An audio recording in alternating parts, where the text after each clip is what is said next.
Si Zafir, na nakipagpulong sa madla sa mga screen ng ATV, ay nanalo ng isang mahusay na base ng tagahanga kasama ang kanyang nakakaengginyong kwento, kahanga-hangang kapaligiran at malakas na cast.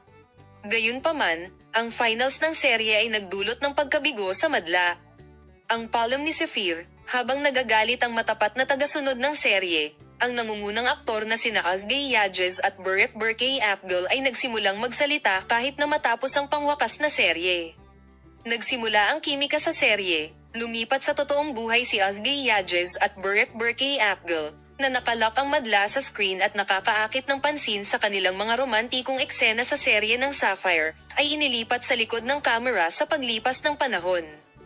Ang pagtatatag ng isang malakas na pagkakaibigan sa panahon ng pagbaril ng serye, ang duo ay humakbang sa isang romantikong relasyon sa paglipas ng panahon.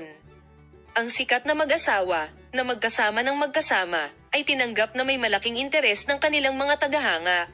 Sa partikular, ang mga larawan na ibinahagi ng duo ng magkasama at ang mga frame na bumabagsak sa mga pahina ng fan ay naging viral sa social media.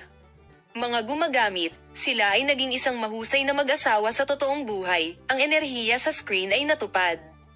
Ipinahayag niya ang kanyang paghanga sa duo na may mga komento. Ang mga likas na estado ng mag-asawa at taimtim na pagbabahagi ay sinusunod ng malaking interes ng mga gumagamit ng social media.